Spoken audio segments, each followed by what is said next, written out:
New ഇയറിനെ വരവേൽക്കാൻ തിരുവനന്തപുരം കനകക്കുന്നിൽ വസന്തോത്സവം. 2024 വരവേൽക്കാൻ തിരുവനന്തപുരം ഒരുങ്ങി.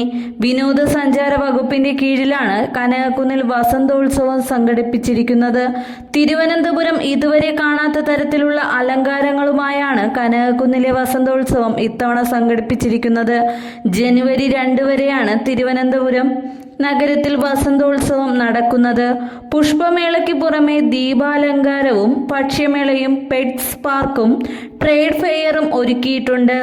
റോസ്, ആന്തൂറിയം, ഓർക്കിഡ്, ക്രൈസാന്ത്യം, ജമന്തി തുടങ്ങിയ വ്യത്യസ്തങ്ങളായ 75,000-ഓളം ചെടികളാണ് വസന്തോത്സവത്തിന്റെ ഭാഗമായി ഇവിടെ ഒരുക്കിയിട്ടുള്ളത്. പ്രത്യേക തട്ടുകളിലായാണ് പുഷ്പങ്ങൾ പ്രദർശിപ്പിക്കുക. കേരളത്തിന് പുറത്തു നിന്നാണ് പുഷ്പങ്ങൾ അത്രയും കൊണ്ടുവന്നിരിക്കുന്നത്. റോസാപ്പൂക്കൾ കൊണ്ട് അണിയിച്ചൊരുക്കിയ കരടികളും പക്ഷികളും കുട്ടികളും ഉൾപ്പെടെയുള്ള കാഴ്ചക്കാരിൽ കൗതുകം ഉണർത്തും. പെറ്റ്സ് പാർക്കിൽ വിവിധ ഇനം മുയലുകൾ, പക്ഷികൾ, പൂച്ച, ആട്ടിൻകുട്ടികൾ തുടങ്ങിയവയെ പരിചയപ്പെടുത്തുന്നതിനും അവയുടെ കൂടുകളിൽ കയറി ഓമനിക്കാനും അവസരമൊരുക്കിയിട്ടുണ്ട്.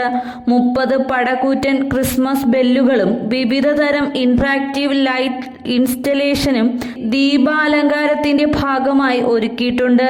പൂർണ്ണമായും ക്യൂറേറ്റ് ചെയ്ത ഒരു ഫ്ലവർ ഷോയാണ് ഇത്തവണ സംഘടിപ്പിക്കുന്നത്. 10 ദിവസം നീണ്ടു നിൽക്കുന്ന പ്രദർശനത്തിൽ 20 ഗാർഡനർമാരെയാണ് ചെടികൾ പരിപാലിക്കുന്നതിനായി ചുമതലപ്പെടുത്തിയിരിക്കുന്നത്. ഇതിനു പുറമെ യൂറോപ്യൻ ഭവനങ്ങളെ അനുസ്മരിപ്പിക്കുന്ന തരത്തിൽ ദീപാലങ്കൃതമാക്കിയ യൂറോപ്യൻ വീടും ഗാർഡനും ഒരു പ്രത്യേകതയാണ്.